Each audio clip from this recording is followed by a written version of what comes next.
Olá pessoal, tudo bem com vocês? Meu nome é Maria Cardoso, sejam bem-vindos a mais um episódio do Citalks. Olá pessoal, Marco Cardoso, sejam muito bem-vindos ao Citalks. Vocês já conhecem a nossa dinâmica, estamos trazendo pessoas aqui que contam suas vidas até a gente chegar na história profissional. A gente quer fazer com que as pessoas sejam vistas dentro das dificuldades que encontraram até assumirem posições de liderança. Estamos trazendo aí gestores de tecnologia, principalmente, que é a área na qual atuei minha carreira e continuo atuando, mas temos novidades também. Logo, logo vocês vão ver um presidente de empresa falando e outras coisas vêm por aí. Sejam bem-vindos. Perfeito. Bom, nossa convidada de hoje é uma convidada muito especial, né? A gente tem um carinho enorme. Executiva de tecnologia com mais de 30 anos de experiência em TI, cerca aí de 20 anos, né, na posição de liderança em grandes empresas como Avon, a Dupont, Citibank, Sanofi, Companhia das Letras e Natura. E mais recentemente foi, né, a IT Latam, né, da Symrise, é assim que pronuncia? Sim. Né, gerenciando ali operações em 8 países, além da sua sólida trajetória na liderança de transformação digital, ela também é coautora de livros sobre mulheres na tecnologia e uma defensora da diversidade no setor. Bem-vinda, Ana Laurito.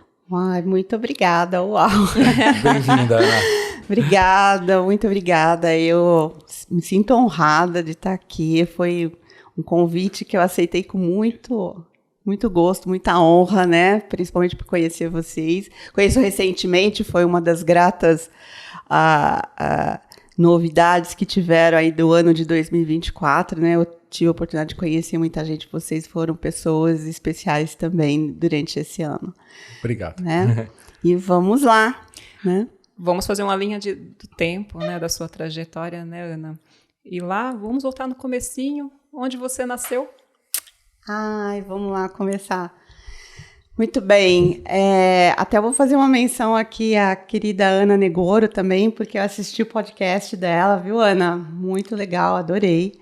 Ana. E temos aí muitos pontos em comum. Iná também é outra que a gente tem alguns pontos em comum. E é interessante, eu estava pensando essa semana, né, em trazer um pouco mais sobre a minha vida, porque nós estamos nessa semana, não sei quando que vai ser publicado esse vídeo, mas essa semana é a semana, né, o dia de hoje, a gravação está na semana em que nós tivemos a comemoração do Dia Internacional das Mulheres e Meninas, né, na ciência e tecnologia, no STEM. Então, achei muito interessante ser exatamente nessa semana e vocês me convidarem aqui. Acho que não foi planejado, né? Mas o plano divino sempre tem razão para tudo, né? Nada é por acaso. E aí, eu pensando na minha história, em trazer um pouco mais até do que tem nos livros, né? Que eu já relatei em alguns deles, mas trazer um pouco mais justamente para dar esperança para as meninas, né? Mostrar que é possível, né? E tecnologia é uma área que ela abraça todo mundo, você tem espaço para todo mundo. Aliás, falta gente em tecnologia. Falta gente em tecnologia. Então, e a tecnologia me proporcionou a vida que eu tenho hoje, né? E eu gostaria de contar um pouco mais até essa primeira fase, justamente para mostrar para as meninas, principalmente, né, que vêm de periferia, assim como eu, né, que é possível. Né? É possível, é viável. Então, eu acho que esse é um dos legados que eu gostaria de deixar, de esperança. Tá. Tanto é assim que nós recebemos a Inaraí aqui. Inaraí, um grande eu abraço. Vi também. Né? E ela contou muito bem essa trajetória, né? Mostrando que quando você quer, você consegue buscar. Né? Precisa ficar atento às oportunidades. Né? Nós falamos bastante de... Hoje tem muitas situações em que você consegue adquirir conhecimento, se não de graça, mas com valores bem acessíveis. Aqui a gente, no nosso podcast... A gente apoia a Pulse Mais.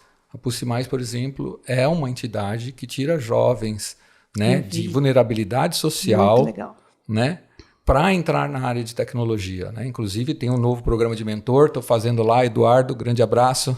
Começou, como eu te falei, o material está, na minha opinião, de uma qualidade maravilhosa, né? E obrigado por me refazer o convite, que eu já sou mentor lá, né? Então, é muito agradável, Sim, com certeza, com certeza. E, enfim, então, respondendo a pergunta, eu nasci aqui em São Paulo, né?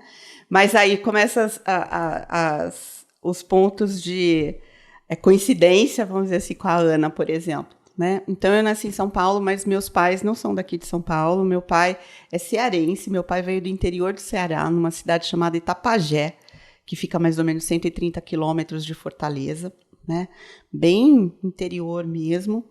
E minha mãe veio do interior de São Paulo, ali próximo de Bauru, numa cidadezinha também chamada Santelmo, né? Uma cidadezinha que até... Agora ela cresceu um pouquinho mais, mas até um tempo atrás era aquela famosa, assim, uma rua e duas travessas, né? De tão pequeno. Qual é o nome do pai e da mãe? Então, meu pai era Mariano e minha mãe Tereza, né? E meu pai veio para cá com 17 anos, né? Muito corajoso, se for pensar na época, com né? Com certeza. É um menino. Menino. Em termos de amadurecimento, eu falo muito para Maria isso, né? Que eu ainda sou criança. Né? Faltam uns anos. Eu tô na adolescência. Os homens nunca amadurecem? Não. É por isso que a gente está na adolescência. Eles são os meninos. Exatamente. Então tem um espaço para a gente aí para amadurecer, né? Então nessa idade é complicado. Então ele veio por uma questão muito mais uma situação familiar, né? Uma questão familiar, ele acabou decidindo vir para São Paulo sozinho. E ele tinha assim, ele pensava diferente da família, dos irmãos, ele queria fazer algo diferente, né? Então, por isso que ele acabou vindo para São Paulo mesmo, né? E minha mãe, ela veio ela trouxe parte da família, né? Minha mãe é são 13 irmãos. Uau!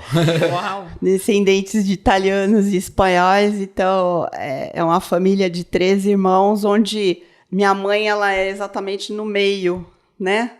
Então, na época, ela era uma das mais velhas, os mais velhos já tinham se casado, já tinham, né, estavam construindo as suas famílias, e aí, então, a nossa família, a família da minha avó, meu avô, estava passando uma certa dificuldade, e ela veio para São Paulo. Minha mãe era costureira, né? É ainda costureira. E ela veio para São Paulo em busca de emprego e para poder melhorar a condição da família. E ela trouxe, né, todos os irmãos para cá. Então, meus avós, principalmente meu avô, muito a contragosto. Ele não queria sair de lá. E ela acabou trazendo todos eles.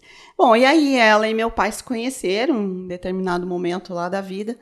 E meu pai, com 23 anos, eles já eram noivos, né?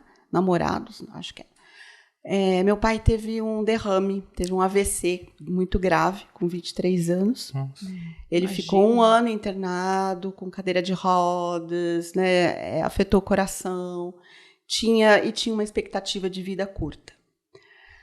E a minha mãe, muito apaixonada por ele, falou, não, tá bom, o tempo que ele viver junto comigo, eu vivi feliz. E aí eles casaram, né? E só que aí a vida curta do meu pai durou 49 anos. Foram 49 anos de casados, né? Foram quase 50. Uau, que legal. Então, ele conseguiu se recuperar, ele conseguiu voltar a andar, né? E ficou com algumas sequelas e tal.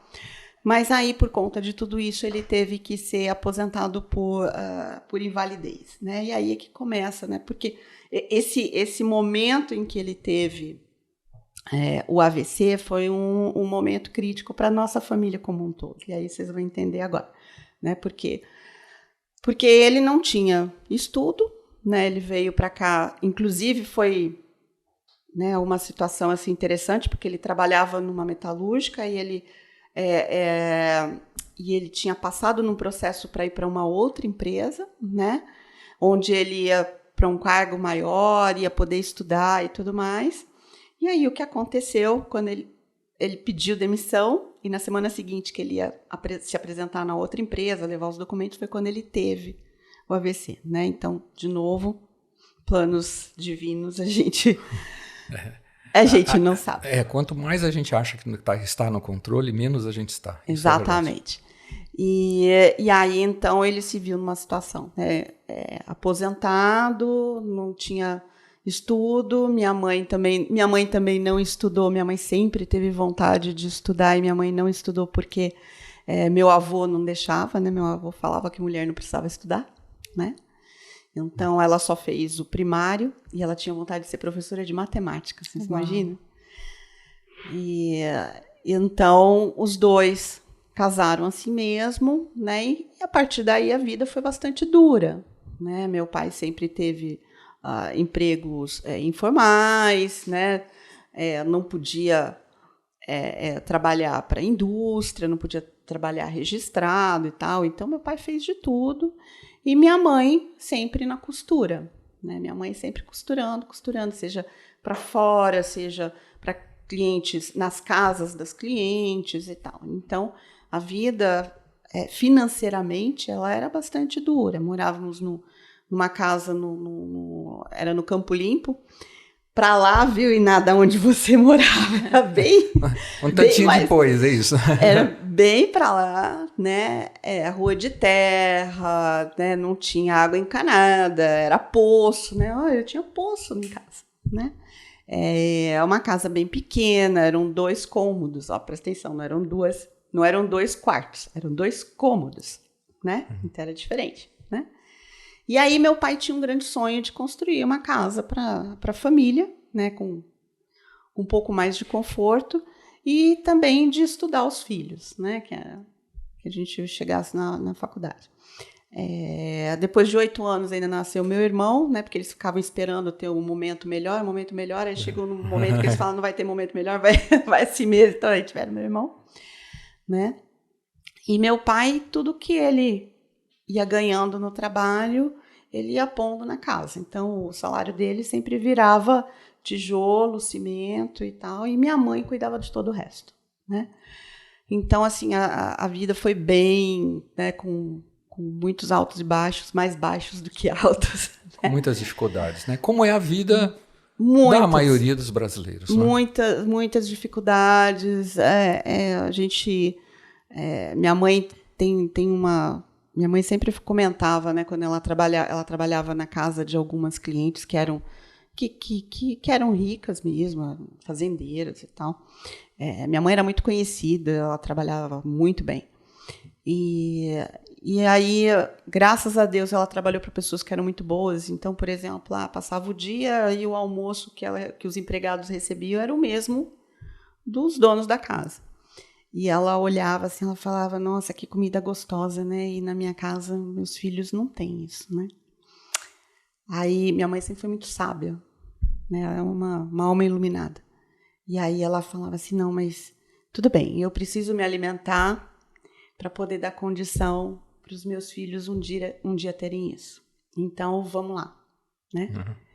Então, hoje eu sou mãe, né?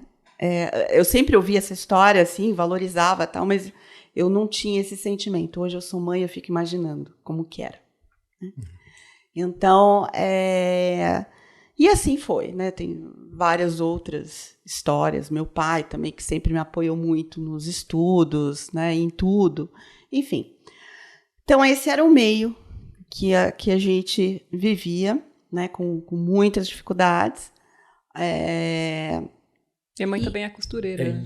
Eu tinha até anotado aqui. A mãe da Iná também. Um grande abraço, viu? Ela quebrou agora, viu? Eu estava aqui, eu já tinha até anotado para mandar um abraço para a senhora, viu? Mas não liga para sua filha, não. A senhora sabe que a senhora gasta mais de mim, né? Minha mãe também é costureira, né? Hoje ela trabalha numa fábrica de camisas, né? Hoje ela está como passadeira lá na camisaria. Mas na hora que você falou assim, eu falei, nossa, eu lembrei da minha mãe agora. Eu vi, minha mãe teve máquina desde sempre, né? Eu lembro de nascer e ter uma máquina, uma Singer lá, preta, sempre. Antiguinha, eu lembro. E minha mãe virou muitas noites em casa, trabalhando na costura, né? Porque Como eu falei, hora ela trabalhava na casa da freguesa, hora ela trabalhava em casa mesmo, né? Então, várias noites ela dormia na máquina. Né? Aí eu ia lá, mãe, vai dormir na cama. Ai, filha, eu não posso, eu tô só tirando um cochilinho, porque eu tenho que entregar essa costura amanhã para eu poder receber para pagar a conta de água. A história dos nossos pais impacta muito. Isso né? quando começou a ter água encanada, né? Porque eu preciso pagar a conta de luz. Então, era assim, são situações, né, que para mim, eu ficava pensando, nossa, como é que eu posso ajudar? Mas eu era pequena também. Nessa fase eu tinha 12 anos ainda, né? Então, foi difícil, né? Mas faz parte. E a vida começou a mudar? Em que momento? Eu vou dizer que eu sou o que eu sou hoje por causa de tudo isso. Sim, né? Então, são as dificuldades que fazem a gente ser mais forte, a gente ser mais determinada. Mas aí, o que aconteceu? Bom, quando eu tinha 14 anos, mais ou menos, eu sempre gostei muito de esporte. E aí eu comecei a jogar para um time de interior em Budas Artes. Eu comecei a jogar voleibol, né? E tava assim, eu estava deslumbrada com o voleibol. Na época tinha um patrocinador, né? E ele ajudou, então, a trazer um treinador e um outro time do interior para cá, que era de Tietê. Esse time era super bom, então a gente começou a jogar jogos abertos do interior, jogos regionais, campeonato paulista, fui federada mesmo. Sim. E tal. E os meus pais, assim, então eu sabia que uma hora eu ia precisar trabalhar, e eles vendo tudo aquilo, eles foram me apoiando do jeito que dava. E eu também, né? Eu era uma adolescente que eu não pedia nada. Eu não tinha um brinco, entendeu? Eu não tinha um batom, né? A minha adolescência toda, eu vivi com roupa doada, né? Porque minha mãe era costureira, mas não dava para costurar para mim, né? E ela tinha uma freguesa em especial que tinha um filho da mesma idade que eu. E essa freguesa levava a roupa do filho, né? Que era menino. Então, eu usei a minha adolescência inteira roupa de menino, só não usava as cuecas. O resto eu usava tudo. E assim, eu não tenho vergonha de falar isso, muito pelo contrário, eu ficava feliz quando ela chegava com as sacolas, que eu falava, nossa, hoje eu vou ter roupa nova. Com certeza isso forma o caráter, né? Então, isso é um outro ponto. Então, assim, a família, ademais de valores, de carinho, de apoio, né? A família da minha mãe, com quem eu sempre convivia, do meu pai, infelizmente, como era longe, né? A gente não tinha muita convivência, mas a família da minha mãe sempre, né? Então, a família da minha mãe são 9 mulheres, né? E 4 homens. Então, é uma família, sempre foi uma família muito religiosa, muito dada à caridade, muita união. Então, a gente tinha muito apoio também, né, da família. Então, para mim, eu tive muitos exemplos assim dentro de casa, né? E independente das dificuldades financeiras, né, eu tive toda essa força, né, que vinha da família. Que é muito importante. Que é muito importante. Uma família de mulheres muito fortes, né, minhas tias, né, tios também. Mas, muitas tias, inclusive. Muitas tias, né, mas assim, mulheres fortes, mulheres determinadas, mas mulheres de muita fé, né. Bom, e aí eu fui, né, meus pais foram deixando eu continuar no voleibol, né? E eu também colaborava com o que podia, né? Então eu não pedia nada, por exemplo, né? E assim foi até o segundo colegial, né? Que hoje é o segundo ano do ensino médio. Então, no finalzinho do segundo colegial, eu já estava, né, aquela coisa de o que você vai fazer de faculdade, porque o sonho deles era fazer faculdade. E eu queria seguir carreira dentro do esporte, né? Então, estava pensando em fazer... Na época, era educação física que tinha, né? Mas eu queria fazer educação física para ter uma faculdade. Na verdade, o que eu queria era seguir carreira mesmo no esporte. Porém, teve um desentendimento entre o prefeito e o patrocinador, e aí o patrocinador foi embora, e aí o time foi desfeito, e era final de ano, eu fui atrás dos clubes aqui em São Paulo, eu fiz até alguns testes, mas aí o que acontece é que eu tinha, né, 1,71 m. Eu não era tão alta assim, né? O nosso time não era um time alto, né? Eu era muito rápida, eu era batedora de ponta, né? Eu tinha muita impulsão e tal. Mas o voleibol já tinha atingido o ápice, né? Com os times masculinos na época e tal. E eu já estava indo para uma classificação que era juvenil. E nos clubes eles falavam, então, olha, o nosso infanto juvenil, as meninas são muito maiores que você. Então, eu ia ter que, se eu aceitasse jogar, eu teria que mudar de posição, que era para levantadora na época. Você sabe Puxa vida. que aconteceu a mesma coisa comigo, só que com Sério? basquete, exatamente. Eu jogava federado, né? Joguei no DEF, joguei pela escola, fomos campeões, essas coisas todas. E aí, uma hora você chega, fui convidado para jogar pelo Pinheiros. Só que aí fizeram raio-x aqui, eu jogava de ala ou pivô no basquete. Fizeram raio-x. Para ver. Não, você tem 1,80 m, você não vai crescer mais, você vai ter que mudar para ser armador. Eu falei, armador? Naquela época, né, não tinha toda essa... Eu gosto de fazer cesta, né? Eu gosto de armar. É né? Que nem eu. Eu gosto. Eu gosto. Aí acaba o teu sonho, né? Eu gosto de bater na bola, né? E 1,70 m é bastante para nós mulheres, né? Eu sempre fui comprida, né? Eu era mais alta, era a última da fila, aquelas coisas, né? Mas assim, para aquele mundo, naquele momento, não era mais. Sim. E aí eu falei, aí vou ter que começar, porque é outro treino, né? Tudo. Começar do zero. Eu não tenho condição, meus pais não têm como me bancar, né? Tanto tempo, assim, para ver se vai dar certo. E ainda assim, não se ganhava muito ainda, né? Também, né, no esporte. Também, ainda mais feminino, né? Feminino menos ainda que masculino. Menos ainda, né?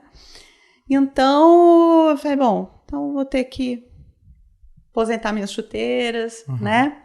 E aí foi quando eu desisti do voleibol, e aí para mim não fazia mais sentido fazer educação física, né? Eu pensei, vou ter que trabalhar. Já estava começando a procurar emprego e tal, né? Vou ter que trabalhar, já que eu vou para uma empresa, então vou fazer administração de empresas. Não tinha condição, eu achava que era muito difícil passar numa faculdade pública, né? Porque eu sempre estudei em colégio público, não tinha, né, muita base. Embora fosse coxinha, né? Eu era muito CDF. Mas não dava. Aí eu peguei a apostila dos amigos, né? A apostila de cursinho, estudei por conta e tudo mais. Comecei a trabalhar na Avon, aí que começa, né? Avon na Marginal ali? Lá em Interlagos. Lá em Interlagos? Lá em Interlagos.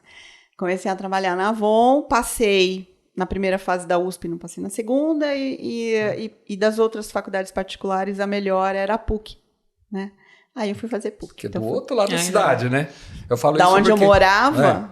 Porque eu morava ali no Largo do Socorro, né? Então, assim, conheço bastante ali do que você está falando. Então, é bem distante. Né? Imagina. É só para mostrar para o pessoal o quanto é difícil, né? A gente vai chegar onde essa moça chegou, mas é difícil, não é fácil, né? Então, você imagina que eu morava no Campo Limpo, trabalhava em Interlagos e estudava em Perdizes, sem carro, né? Sim. Tudo de ônibus, né? Não tinha condição, né? Então, e ainda o primeiro ano da faculdade, quem bancou foi os meus pais, porque o meu salário não pagava a mensalidade da faculdade. Entendeu? Sim, ainda mais a PUC, né? Então, o primeiro ano foi, né? Não tinha bolsa, essas coisas que tem hoje também, né? Não tinha FIES, não tinha nada, né? Então, foi bem puxado mesmo, né? E eu tinha aula até os sábados, né? E no sábado eu tinha que levantar ainda mais cedo para ir para a faculdade do que o que eu levantava a semana inteira para ir trabalhar. Porque a PUC era mais longe mais longe de casa, né? E então, aí entra meu pai, por exemplo, né? Que meu pai sempre, a vida inteira, ele falava, porque se eu tivesse estudado, se sua mãe tivesse estudado, a gente teria tido uma condição melhor, a gente poderia ter tido uma vida melhor. Então ele falava isso o tempo inteiro, né? Então meu pai me apoiou muito na faculdade, né? Então ele, aos sábados que eu tinha que levantar mais cedo, né? Eu muito cansada e tudo mais, que eu trabalhava o dia inteiro, ia para a faculdade, voltava tarde e tal, né? Então aos sábados ele me acordava, eu não conseguia acordar sozinha, né? Ele ia lá, me acordava, me chacoalhava, até me fazia sentar na cama. E quando eu sentava, ele via que eu estava acordada. Aí, tudo bem. Né? Ia me esperar no ponto de ônibus à noite. Né? Quantas vezes eu dormia no ônibus e eu acordava no ponto final. E aí era o último ônibus, não tinha mais nenhum para voltar. Eu voltava a pé. Imagina o desespero dele. Não tinha telefone, não tinha celular, não tinha nada. Ele ficava me esperando, imaginando o que aconteceu. Né? Então, eles me apoiaram muito, né, em tudo, sempre em tudo. Mas, enfim, daí eu entrei na Avon. E entrei na Avon não em tecnologia, né? Entrei na Avon em vendas, né? Na área de vendas, no back-office de vendas, fazia uma atividade lá bem simples, né? Porque também não tinha experiência de nada. E aí o voleibol me levou para TI. Né? Aí você vê como as coisas... Tudo se encaixa, tudo tem um motivo, né? Porque na Avon, a Avon participava dos jogos do SESI, né? E a Avon tinha até um profissional, ela contratava um profissional que era responsável por toda a parte de esportes na Avon, né? E aí, quando o pessoal soube que eu tinha jogado voleibol, não, porque então vem jogar, tal, não sei o quê, e eu comecei a jogar voleibol, né? No time de vôlei da Avon. E a nossa levantadora, uma das levantadoras, né? Rita Bertolazzi, né, que é minha amiga até hoje, e mentora, anjo e tudo mais, né? A Rita Bertolazzi era de TI. Era de TI não, né? Era processamento de dados, né? Porque era só mainframe, grande porte e tal. Né? E então a gente começou a jogar vôlei, não sei o quê, e a Rita... na verdade, a microinformática começou a aparecer... mas não através da área de processamento de dados, que só cuidava de grande porte, né? Então, as áreas de negócio é que foram comprando seus computadores, claro, aí processamento de dados só dava a guia do computador, né? E aí começou a surgir as áreas de microinformática dentro das áreas de negócio, e a Rita começou, então, a dar aula. Ela dava os cursos de microinformática para os usuários, para poderem, né, trabalhar nos computadores. Então, ela dava o curso de DOS, curso de Base 3. Lotus 1, 2, 3, WordStar. Né? Exatamente.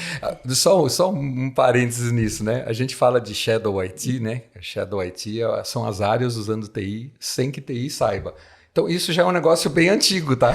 Quando começou a microinformática, só não tinha esse nome. Não tinha esse nome bonitinho. Né? Mas eram as áreas já tomando apropriação da tecnologia e fazendo as coisas por elas mesmas. Exatamente. Né? E aí, a Rita... Ana, você não tá lá nos cursos e tal? Eu vou falar pro teu chefe para te colocar. Tá bom, né? Eu não tinha noção de nada. Não tinha nem ideia do que era, né? Tá bom. Aí eu fui lá, fiz todos os cursos. E nesse meio tempo surgiu uma oportunidade numa outra área, de uma grande amiga também, a Lucimar Brum, que era responsável pela área de microinformática da área de compras, né? E ela tinha desenvolvido o sistema, tinha feito várias coisas, só que ela ia casar, ia sair de licença maternidade, férias e tal, e ela foi promovida. Então precisava ter alguém no lugar dela. E aí a Rita foi lá falar com o gerente, que também, Zé Luiz, que foi um grande líder também. O Zé Luiz perguntou a Rita, tem alguém para indicar? A Rita falou, põe a Aninha. Eu vou te falar por 3 motivos. Primeiro que ela fez os cursos comigo, então ela tem lógica, né? Ela é curiosa e ela tem garra. No voleibol, ela vai atrás da bola, não importa, vai atrás, corre, não sei o quê, e ela tem garra. Então você precisa de alguém que tenha garra. Quantos anos você tinha, Ana? Tinha 18. Olha. 18 para 19, por aí. Foi assim, 18 para 19. E aí eu fui, né, para a área, né? Fui aprender o que era programação, fui cuidar do sistema. Bom, e aí me apaixonei, né? Eu sou mesmo curiosa, eu gosto de fuçar, sou fuceira, uma outra coisa que a Rita falava muito também, que era muito fuceira. Então eu dava uma dor de cabeça para eles, porque eu fazia tudo, eu fuçava em tudo. Aí eu cheguei a instalar rede novel, impressora, fazia tudo. Eita, que né? tempo bom. Fazia tudo. Tempo bom. E aí eu queria ir para TI. Só que na Avon, naquele momento, não tinha espaço para mim, né? E porque eu queria ir para TI, porque eu não queria mais ficar na área de negócio, não via perspectiva lá, não sei o quê, queria aprender outras coisas. Bom, aí eu fui para a construtora Albuquerque Takaoka. Albuquerque Takaoka foi a construtora que idealizou a Alphaville, né? E a construtora ficava lá. E eu fui, então, trabalhar lá em Alphaville, né? Aí fui aprender Dataflex, que era uma outra linguagem que eles usavam lá, enfim. E eu fiquei pouco tempo, porque nesse meio tempo que eu fiquei lá, a Avon acabou absorvendo toda a microinformática, né? E aí a microinformática ficou embaixo de quem? Da Rita. Da Rita. E a Rita, então, me chamou. Ana, agora tem lugar aqui para você. Volta para cá. Aí eu voltei para a Avon. Então aí começam as minhas histórias de idas e vindas, né? Que eu acho que como dica aqui, sempre a gente tem que procurar sair da melhor forma possível de qualquer lugar. Sempre com transparência, sempre...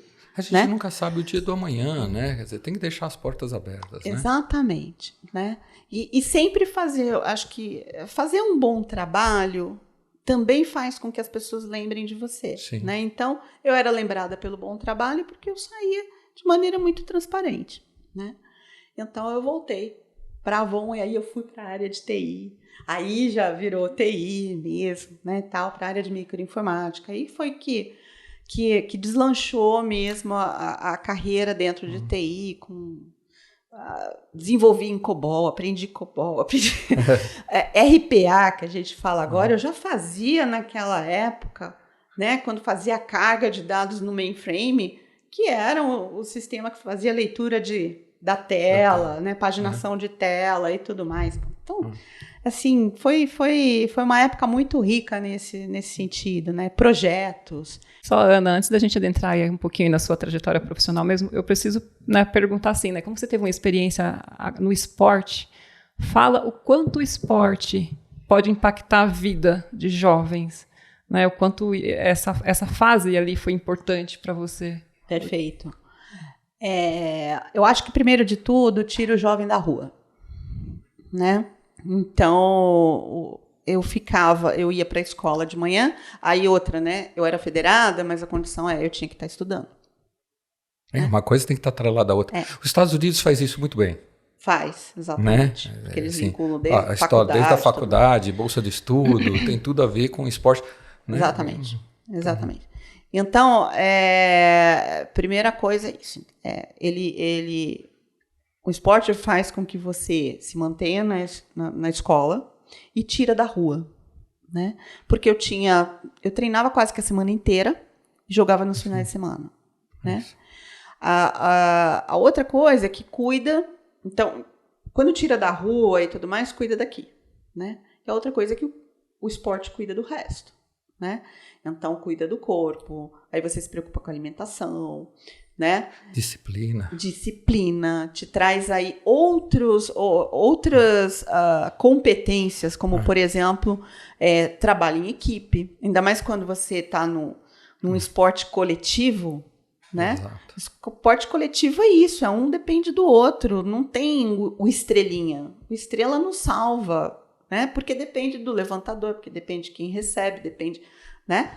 Então, eu acho que o esporte, ele traz muitos benefícios e ele traz muito aprendizado nesse sentido, de você buscar sempre o melhor, você se desafia o tempo inteiro. A gente tem que até tomar um certo cuidado, quem vem do esporte tende a não a querer sempre superar limites, né? Então, a gente tem que tomar alguns cuidados, porque você não reconhece limite. Eu conheço bem isso, né? Então, porque é uma característica do esporte, de se autodesafiar, não, porque eu tenho que superar, porque eu vou fazer. Apesar de você estar trabalhando em equipe, mas o de você se superar, né, é muito forte. E quando você reconhece o limite, a sensação é de fraqueza. Vou pedir água. Não é assim. Isso acaba carregando muito para a vida profissional, né? Carrega.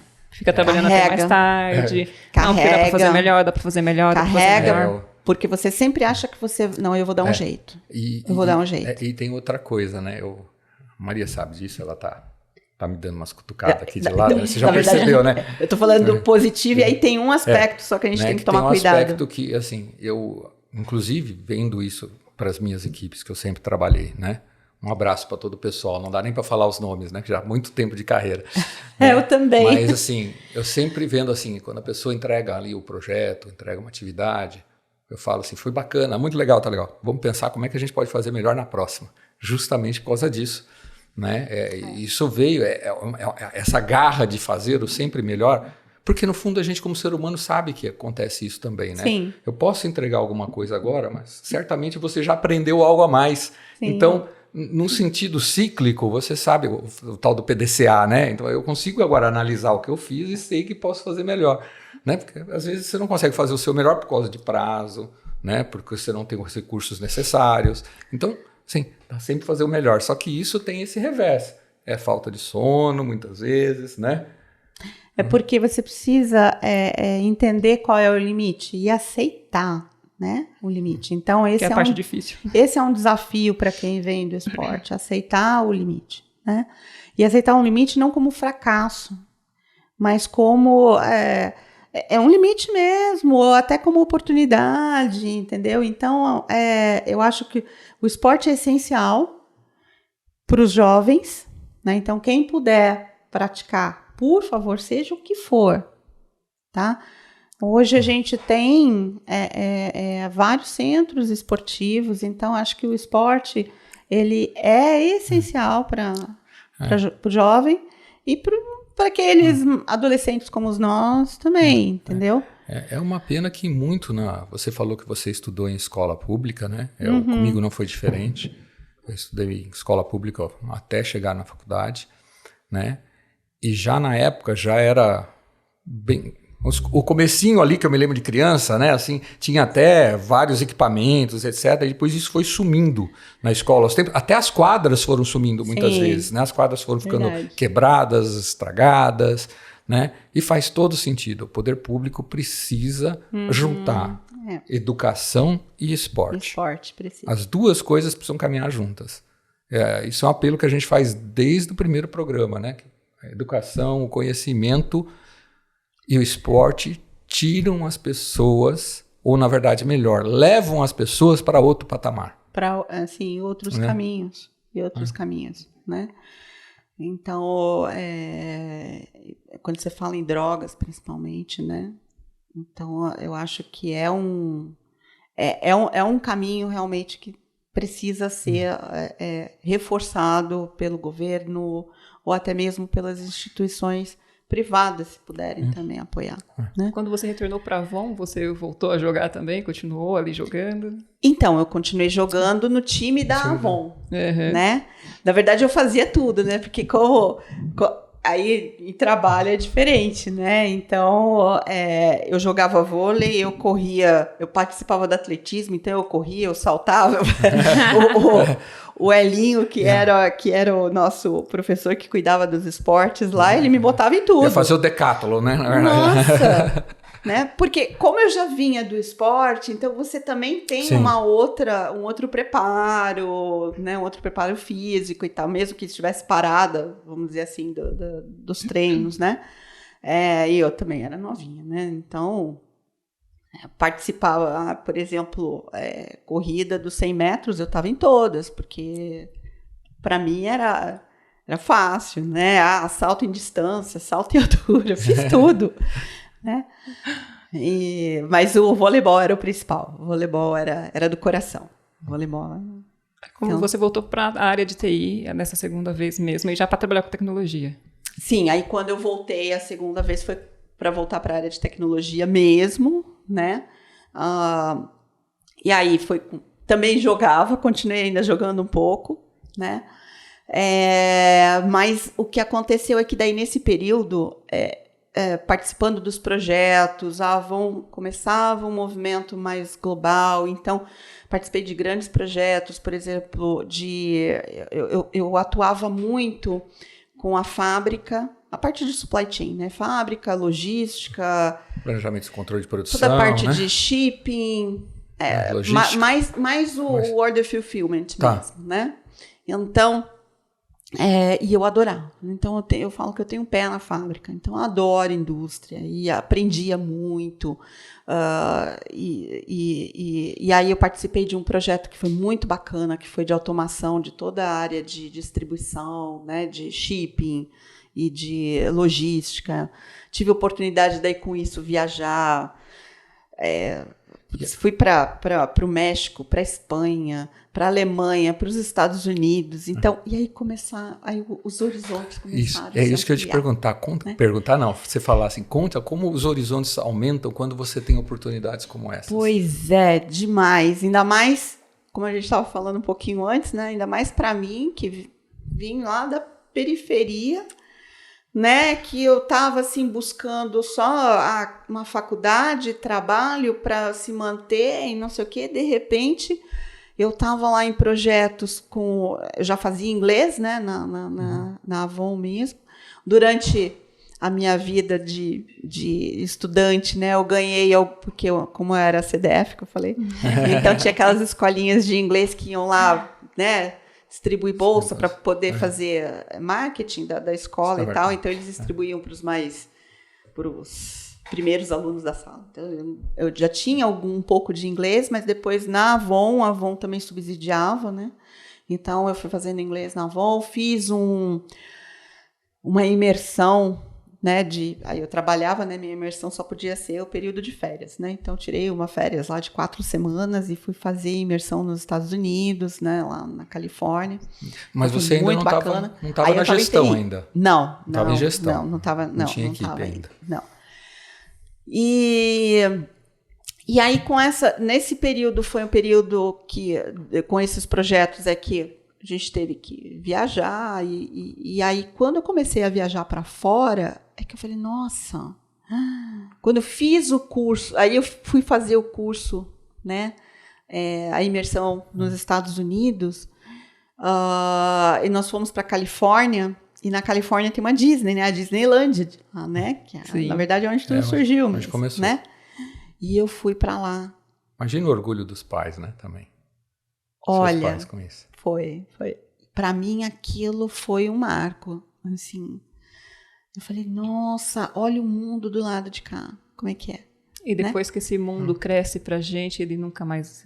Nunca mais volta. Exatamente. Aí, e nessa época também, eu tinha casado recentemente, né? Meu marido também é de tecnologia. Ele também ele é gerente lá na GM, na GM Financial, né, no banco, né, da GM. Ele trabalha com a Carol, com o Clóvis. A Carol está no nosso grupo. Sim. Então, nos conhecemos através de um curso que nós fomos fazer de tecnologia, de SaaS. Você lembra do SaaS? Sim, do software estatístico? Sim. Então, nunca usei. Nem ele. Mas tinha um propósito. A gente fez o curso para se conhecer. O curso tinha um propósito. Pois é. Então, eu tinha casado recentemente, e aí também... Quantos anos por aí, mais ou menos? Foi em 98 que eu casei. Vou fazer 27 anos de casado. Isso é para acertar, dar uma dificuldade para ver quando vocês perguntam para nós quantos anos tem de casado, quantos não sei o que, foi uma provocação. Não, 27 anos. Não, o tempo de casado, 27 anos. Estou falando desse momento todo, foi no mesmo período, né? E aí, quando nós casamos, foi a época que também estava o dólar 1 para 1. Maravilha, né? Nossa. Não existe mais isso. E aí também nós fizemos uma viagem para os Estados Unidos, na costa leste e na costa oeste. Aí nós fomos para Disney de Orlando E aí os dois entraram assim. Não saia mais daqui. No castelo da Cinderela. Então, são passagens, assim, coisas que eu falo, nossa, eu nunca imaginei que eu um dia ia vir para cá. A sua imersão foi a primeira viagem que você fez para fora? Ou você já tinha feito? Foi, a imersão foi a primeira viagem. Qual foi a sensação? Não, na verdade, eu tinha acho que feito uma outra viagem mais curta, não lembro agora para onde, acho que foi para Argentina, alguma coisa assim. Daí depois eu fiz a imersão e depois, logo na sequência, eu casei. E aí que nós fizemos essa viagem e depois vieram as outras. Assim, foi tudo no mesmo ano, assim. Você lembra da sensação da primeira vez que você falou assim... Primeira vez que entra no avião, começa por aí, né? Porque quando a gente vem de uma família, né? Igual eu também, com muitas dificuldades. Então, a primeira vez que a gente entra no aeroporto para entrar no avião, que você fala... Uau! Né? Tô indo para algum lugar e... Curiosidade. Tudo para mim era... a minha sensação era, além de gratidão, né? Por aquele momento e de ter aquela oportunidade, era de curiosidade, de querer conhecer tudo, de querer saber mais, de querer ficar na janelinha, o que tinha, né, como é que era o mundo de cima. Assim, para mim foi, principalmente a imersão que eu fiz no inglês, foi um momento também de crescimento muito grande, né? Porque no curso você tinha gente do mundo inteiro, de outras culturas, né? Tinha que se virar, né, lá com o inglês que eu tinha até então. Então, assim, tudo era diferente, tudo era motivo de uau, né? O aprendizado fica até mais gostoso, né? Foi, mas a sensação de gratidão foi, acho que, a maior, sabe? De, nossa, da onde que eu vim, eu nunca pensei que eu fosse estar aqui, né? Mas eu queria chegar aqui. Então, acho que gratidão e curiosidade são as duas palavras. Foi muito bom. E daí para frente, né? Vários outros projetos, enfim. E aí surgiu uma oportunidade para ir para a SAP. Foi num momento de boom do ERP, né? Aqui no Brasil, a SAP veio e fez uma mega contratação. Eu tinha um amigo da Avon que tinha ido para lá. E aí eu fui para lá também para conhecer o que era, né, o ERP. Né? O que era um ERP, o que era SAP. E para mim foi um outro momento de uau, né? Porque até então a minha grande experiência tinha sido a Avon, que é uma grande escola, né? Sem dúvida. Foi uma das maiores escolas que eu já tive de tudo, né? Mas o fato de eu ter ido para a SAP, aí eu fui fazer a academia em SD, né? Porque como eu tinha experiência na parte de logística, order fulfillment e tal, então a academia que mais se adequava era em SD, né? E eu passei a atender como consultora várias empresas, e aí eu comecei a conhecer outros negócios. Como é que funcionavam os outros negócios nas outras empresas, né? Então, isso também esse foi um momento bem marcante, porque daí eu comecei a olhar outros processos, empresas de segmentos diferentes. Estava numa empresa que era alemã, que era uma outra cultura completamente diferente da americana, né? Então, foi um momento também de muito aprendizado, onde eu falei, nossa, eu vou me ancorar aqui por alguns aninhos, né? Mas isso não aconteceu. Deixa eu perguntar uma coisa para ti. No estudo de tecnologia, tinham pouquíssimas mulheres na minha sala. Você sentiu alguma dificuldade, sendo mulher, entrando na área de tecnologia? Porque eu mesmo, como homem, tive dificuldade. Como você falou, existia o grande porte, não era fácil de entrar, existia ali, óbvio, eu entendo, existia já aquele grupo ali formado e tal, né? Normalmente, então era difícil você conseguir entrar nas áreas, né? Ali no CPD. Então, quando chegou a microinformática, foi um alívio, né? Porque um pouco do que você comentou, eu lembro que estava numa grande multinacional americana, estava na Squibb, que hoje é Bristol Myers Squibb, né? E eu recebi uma proposta para implementar a microinformática numa indústria farmacêutica muito pequena, chamada Baldatti. E eu falei, eu vou. Eu lembro que eu contei essa história para meu pai, eu era coordenador com 20 anos. Aí, filho, você tá maluco? Você tá saindo de uma empresa americana, global, indo para uma italiana que, né, assim, era mais nacional do que italiana, porque era muito maior aqui do que em Portugal e ainda que Espanha. Você tá maluco, né? Mas aí eu consegui, né? E normal. Como é que foi isso para você, mulher, encontrar essas oportunidades, né? Seja sair ali, na própria Avon, você começou contando ali, e depois chegando até na SAP. Você sabe que eu não senti muito isso todo, a questão da mulher na tecnologia, principalmente pela Avon. Porque a Avon é uma empresa de natureza feminina, né?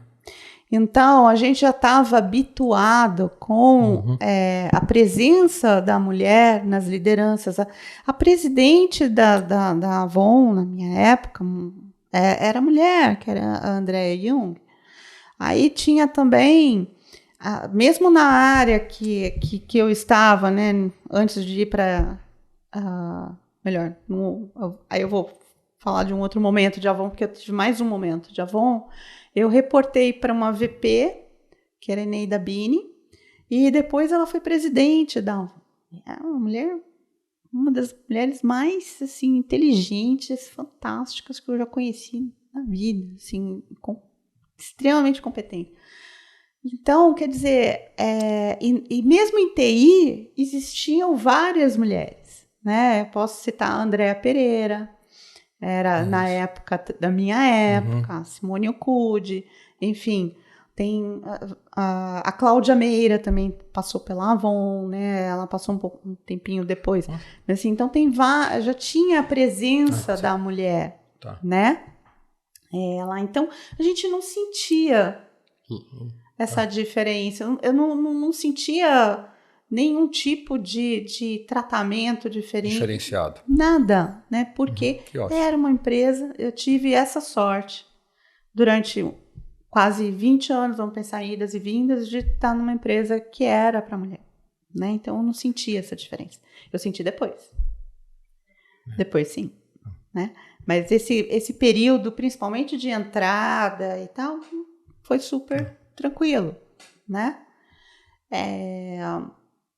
Aí, mesmo quando eu fui para a SAP, também tinham várias mulheres lá. Também não senti essa questão, entendeu?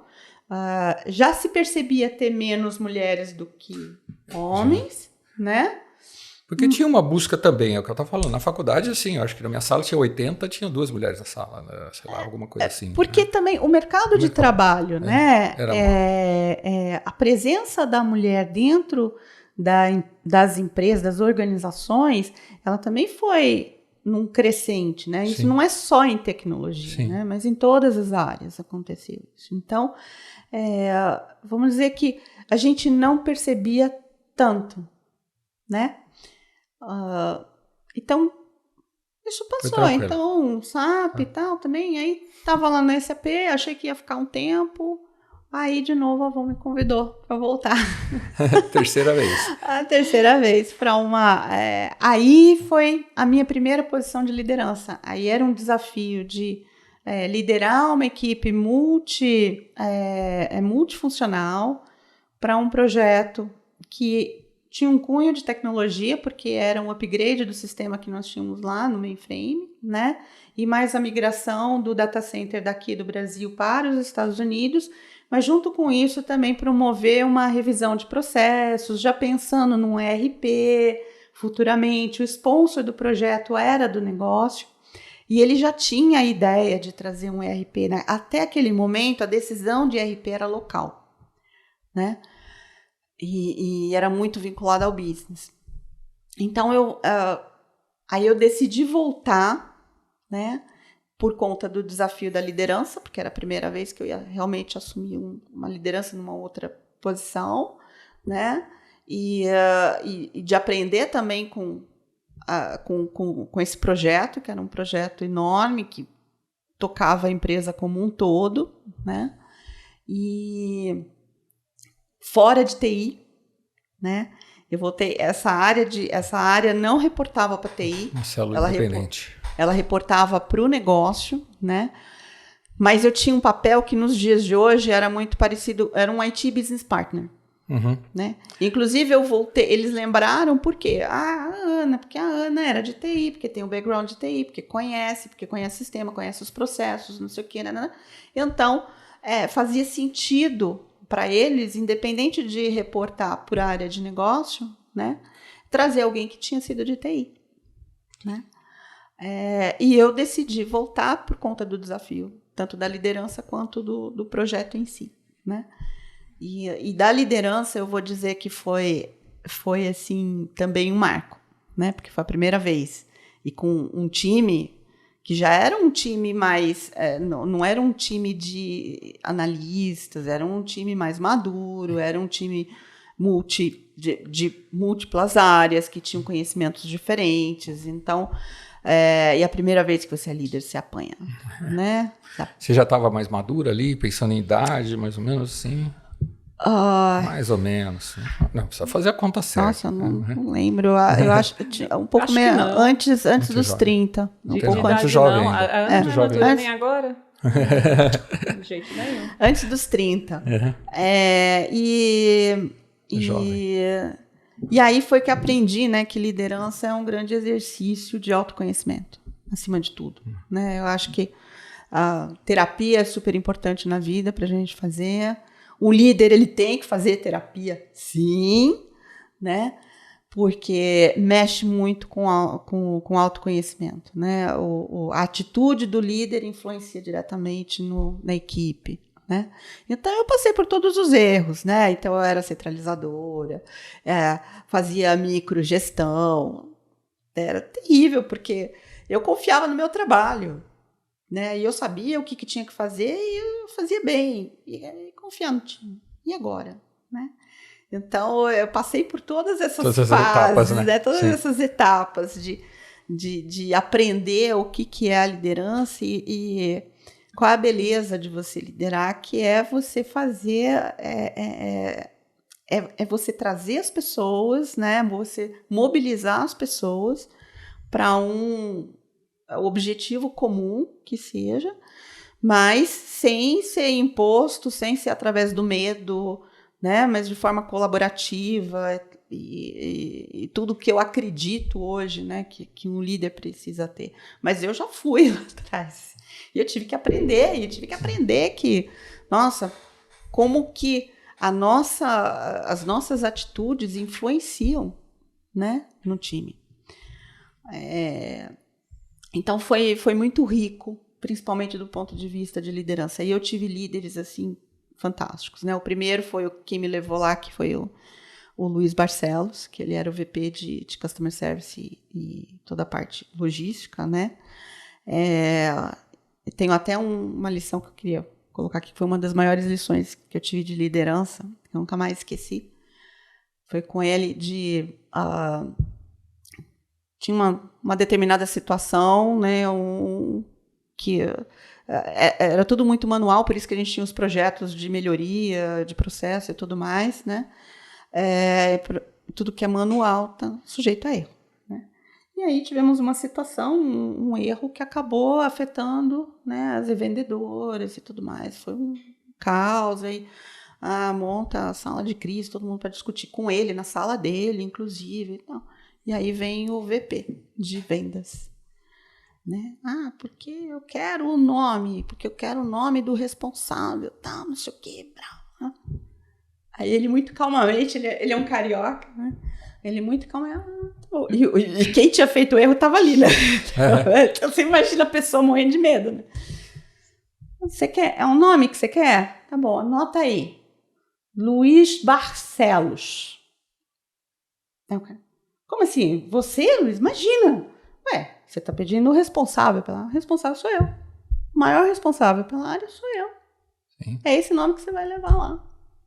Tudo bem? É isso, né? Bom, aí o que ele fez com isso? Ele blindou o time, né? E ele ganhou o time inteiro. Ganhou o time, né? Claro. Então, as pessoas, assim, o Luiz está pedindo para você jogar da ponte. Beleza. Qual é a ponte? Vou lá agora. Né? Por quê? As pessoas confiavam nele e sabiam que se ele se precisasse dele para defender e tudo mais, ele ia. Ele ia defender, ele ia entender, ele ia ajudar, ia puxar a orelha quando fosse necessário, entendeu? Então, para mim, foi uma lição de liderança, assim, fantástica. Nunca mais esqueci disso. Dessa passagem, né? Mas, enfim. E depois veio a Eneida Bini. Aí o Luiz saiu, foi montar um negócio dele, e aí veio a Eneida, que também foi outra... assim, uma mulher extremamente visionária, que tinha um olhar para a tecnologia muito especial, e ela entendeu que aquele modelo funcionaria muito bem na organização, então ela implementou aquele modelo que foi implementado inicialmente comigo em outras áreas, e funcionou super bem, assim, foi uma estrutura que deu muito certo, né? Porque reportava para o negócio, então o negócio tinha confiança naquele grupo, né? Porque reportava. Mas, por outro lado, a gente sempre estava conectado com a estratégia e com TI. Então, tinha uma governança em torno disso que fazia a gente ir para o caminho certo sempre, né? E de forma colaborativa entre o negócio e a área de tecnologia. Então, com isso, implementamos vários projetos. Implementamos esse projetão e depois implementamos outros, mas o RP não... O RP daí veio a decisão de que, não, tem que ser global, não pode ser local, e que eu acho certo, né? Então, foram mais alguns anos ali de muita experiência, projetos diversos, fizemos automação da força de vendas, imagina. Sim. Uma força de vendas gigantesca, Tá né? bom, eu não consigo nem imaginar o tamanho tudo que a gente projeto. Começava, o orçamento, porque era muito grande, sim, né? Então, foi uma fase muito, muito interessante. Mas aí eu decidi engravidar, né? E a Avon, naquele momento também, ela passou por uma reestruturação grande. Eu ia sair de licença maternidade em março de 2006, fevereiro, março, e no finalzinho do ano eles anunciaram, né, uma reestruturação, que eu vi desde do global, até em todas nas lideranças, né? Mas eu estava numa empresa para mulher, ia sair de licença, eu sabia que não ia acontecer comigo, mas eu pedi para entrar no pacote. Eles tinham um pacote, né, um pacote de demissão muito interessante. Na época eu estava construindo a minha casa, que eu estou morando hoje, ia ter um bebê.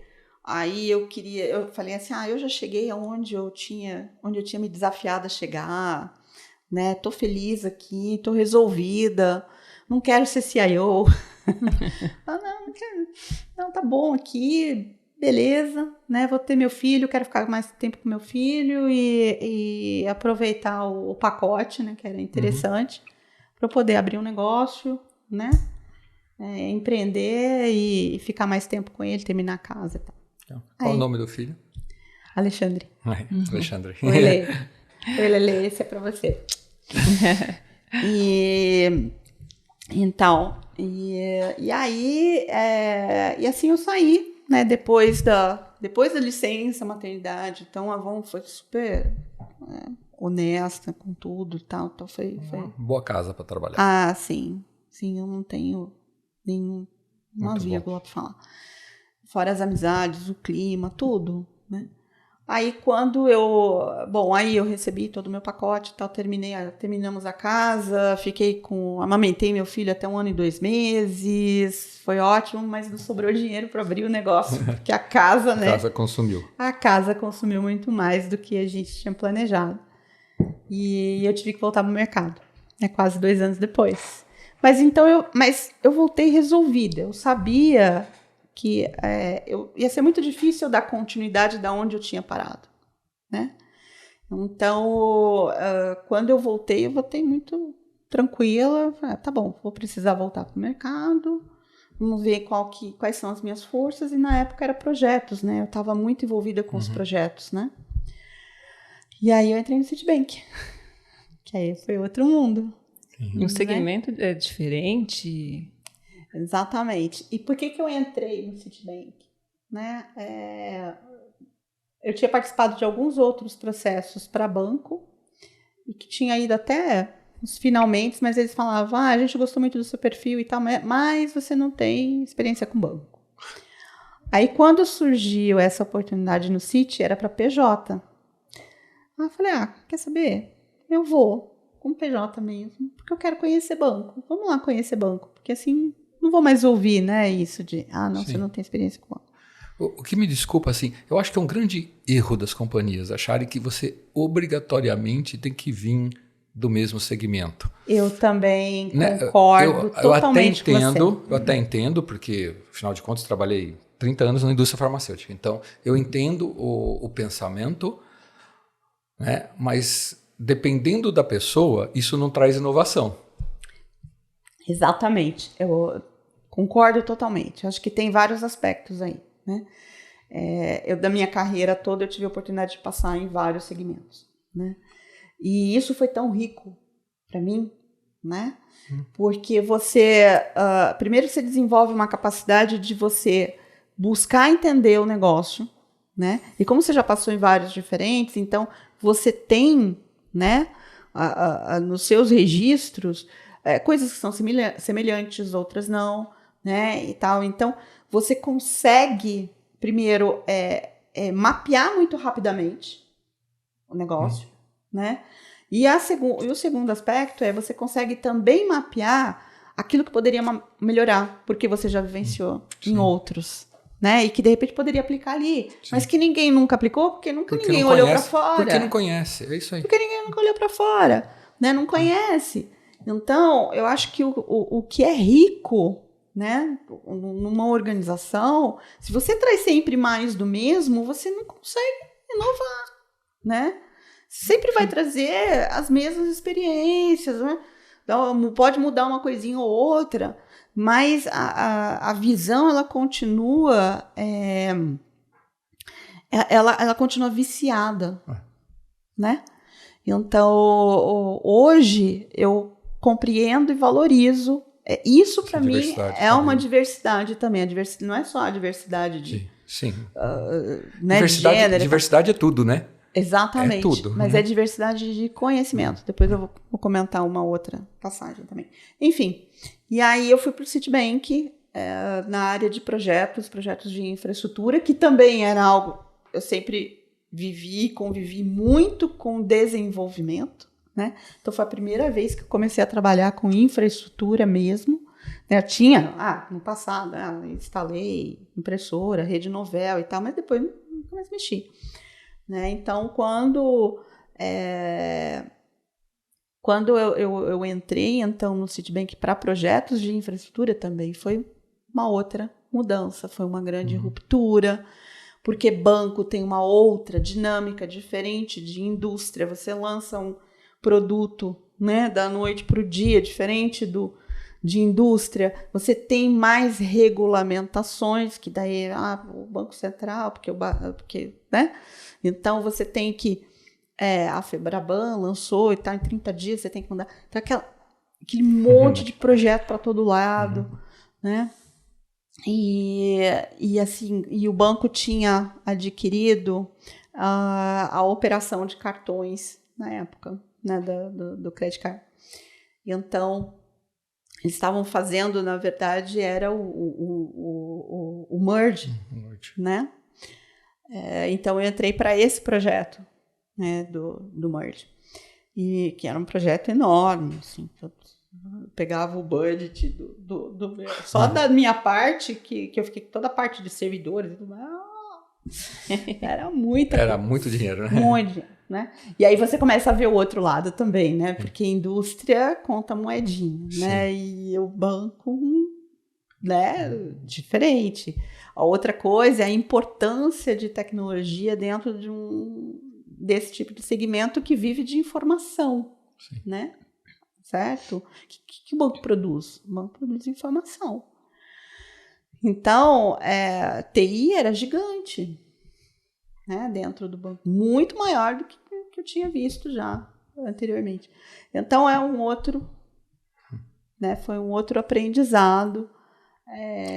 E foi onde eu comecei a sentir a questão também do masculino e feminino. Aí eu Quantas vezes entrava em reuniões, assim, só eu de mulher, né? 15 homens, né?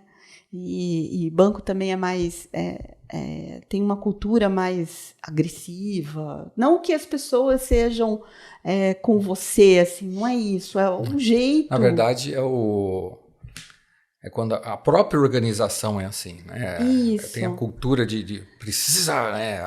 Com mais força, né? Na verdade, é força aplicada no negócio. Né? Exato. Então, não era nenhuma questão assim pessoal, era o movimento do negócio mesmo, né?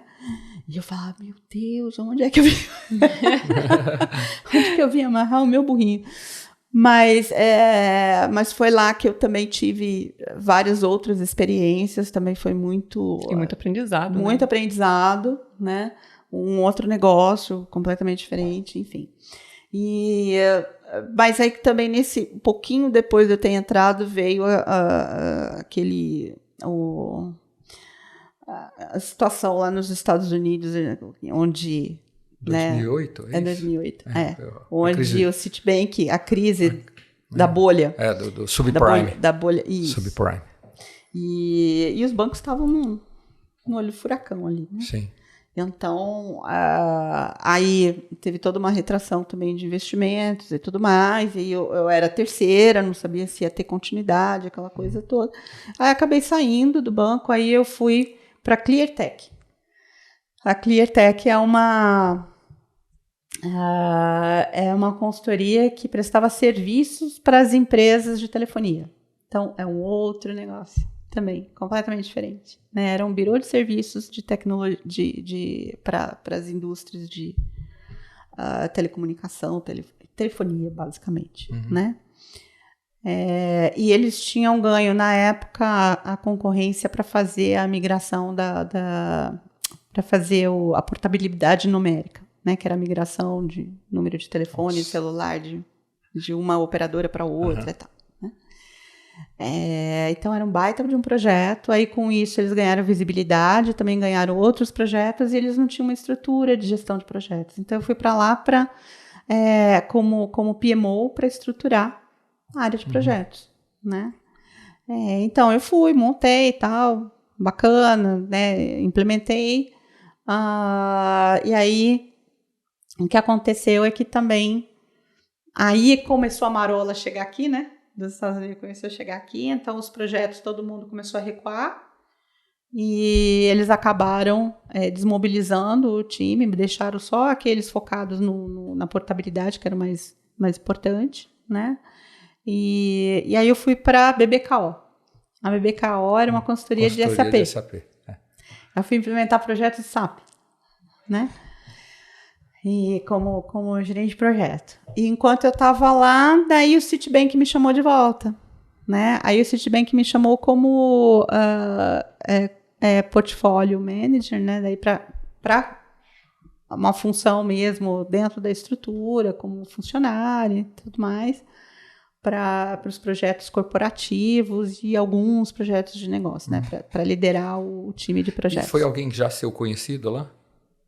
Que lhe chamou de volta? Sim. Foi, né? Por isso da importância, né? Era o meu chefe. Isso assim, para deixar aberto, né? Que você tem que deixar as portas abertas, sim, né? Sempre. Né? Então, de novo, voltei por quê? Porque eu tinha feito um bom trabalho, né?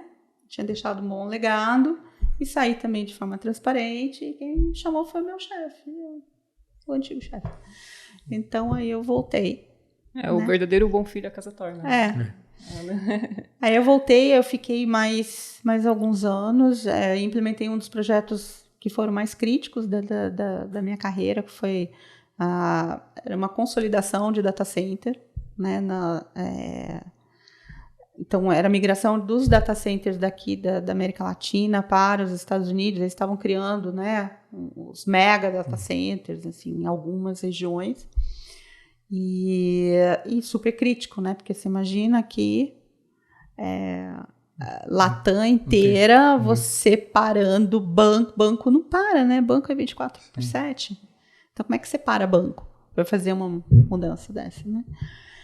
Então, foi um projeto gigantesco que mobilizou tanto usuários, times de fora, né? Assim, mais de 300 pessoas. Foi um projeto de sucesso e que aí eu acho que tem uma pitada da mulher aí, né? De algumas características nossas, né? Porque acho que devia ter só mais uma moça no time inteiro. Todos de homens, né? E quando eu cheguei, o que eu percebi? Assim, o time não estava unido, estava cada um, né, em silos, cada um cuidando do seu, mas uma frente impactava a outra, né, faltava integração, faltava comunicação, né, e aí eu comecei a trazer todo mundo junto. Na verdade, tinha um gerente de projeto que era o responsável, mas a coisa começou a tomar uma dimensão. Eu falei, não, vai precisar ter um outro olhar aqui. Aí, na época, eu conversei com os gestores, eu falei, eu vou ter que entrar nesse projeto, me dedicar para poder sair no prazo que precisa, né? E aí, eu redistribuí o meu portfólio e eu fiquei, né, naquele período, fiquei com esse projeto. Mas foi um projeto de muito sucesso, que deu muito certo, que foi muito reconhecido, e que teve muita projeção lá fora, mas muito porque eu envolvi muito o time, né? Eu trouxe o time, eu ouvia o que eles tinham para falar. Eu fazia todo mundo... Qual é o problema? O que você acha que tem aqui? Então, eu acho que tem um problema com isso, com isso. E você, também... tá. Qual é a solução? Vamos fazer isso, vamos fazer aquilo, né? Então tá. Se a gente fizer isso mitiga esse risco? Mitiga, então eu vou defender. Vocês me ajudam a dar o embasamento tecnológico para isso aqui, técnico para isso? Sim, a gente ajuda. Então tá. Então a gente construía, levava, e aí eu consegui, a ponto do VP regional. Na época, nas visitas que teve aqui antes da implementação, né? Ele me chamou num canto e falou assim, Ana, é assim, aqui Latam, né? Se todos os países disserem no go e você disser go, eu vou no seu go. Se todos os países disserem no go e se todos os países disserem go e você falar no go, eu vou no seu no go. Então, foi uma baita responsa. Né? Confiança. Mas confiança. Sim. Por quê? Porque a gente conseguiu mostrar um trabalho consistente, né? Que fazia sentido, toda a equipe unida. Então, isso foi fruto muito desse olhar de ouvir, de trazer junto. Então, organizava as reuniões, colocava um bombom para todo mundo. Vamos deixar a coisa mais doce. Conta entendeu? com o seu talento, né? Fazer propaganda de chocolate, né? E você deixa o chocolate talento para eles lá. Mas eu acho que isso que ajudou. Então, foi bem bacana. E depois do Citibank, o que aconteceu? Eu tive a proposta da Dupont. Né? Aí, voltar para a indústria, para mim foi... Falei, nossa, né? Voltar para a indústria. Aí era uma posição de CIO, né? Latam. Uhum. Então, era um outro degrau em termos, né? de gestão, né? Mas mais estratégico. Mais estratégico, né? Sim. Aí eu voltei para a indústria, fui para essa posição, fui CIO para 3 negócios diferentes, né? Porque lá era uma estrutura de TI verticalizada com negócio. Reporte para meus chefes ficavam fora, eu tinha 3 CIOs globais, né? Para quem eu reportava. Então era uma outra também experiência. A Dupont era uma outra maturidade em termos de tecnologia, muito mais matricial. Então também aprendi muito, foi muito enriquecedor, tanto em gestão, porque daí eu não tinha um time direto, era diferente, né? Era um relacionamento mais próximo do negócio, mas eu não tinha eu tinha que trabalhar muito por influência, então é completamente diferente, né? Também. Uhum, sim. E foi mais uma virada de chave, vamos dizer assim, na minha carreira. Até que eu saí da Dupont, porque a Dupont fez um merge com a Dow, né? A Dow Química, isso também é público, a gente pode falar. E então, durante esse merge, eles precisaram reduzir algumas cadeiras, né? E aí a decisão foram todas as cadeiras que eram regionais, né? Foram extintas naquele momento. Até definir o que ia acontecer, né? Porque não tinha visibilidade do que ia ser. Quantas experiências diferentes, né? E aí eu fui para a Sanofi. Entrou no meu mercado. Aí eu fui para Pharma, aí eu fui para a Sanofi, fui conhecer também Pharma, né? E fiquei 1 ano como gerente regional para o ambiente de SAP, né? Tudo que era relacionado a SAP e satélites. Também foi um baita desafio. Eu cheguei lá com outages semanais, assim, porque o ambiente ele já estava defasado, tinha o projeto para fazer o upgrade, né? Mas enquanto o projeto estava caminhando, você tinha que manter a máquina ali respirando, né? Então, foi um baita desafio também. E era uma posição contrato determinado, porque na verdade era um backfill da gerente, né? Ela estava ausente por questões de saúde, então, e não tinha ninguém, né, que eles enxergassem no time dela que pudesse naquele momento assumir a função. Então eles procuraram no mercado e aí lá fui eu, fiquei 1 ano. Consegui reverter essa situação dos outages, acabei tendo uma renovação do contrato, aí participei também do projeto de migração, enfim. Foi também bem enriquecedor, é outro mundo também, né? Sim. É outro também mundo, outro mundo bem controlado, com bastante regulamento, totalmente, né? Muito bem, então nesse momento, né, estava lá na Sanofi, não tinha assim muita clareza em termos de perspectiva, e aí a Dupont me chamou de volta para participar do projeto de criação das 3 empresas a partir do merge com a Dow, né? E aí eu decidi voltar, porque também era um projeto bastante desafiador. Na verdade, assim, eu sou muito impulsionada também por desafios diferentes, por situações onde eu não tenha vivenciado antes, né? Então, eu acabo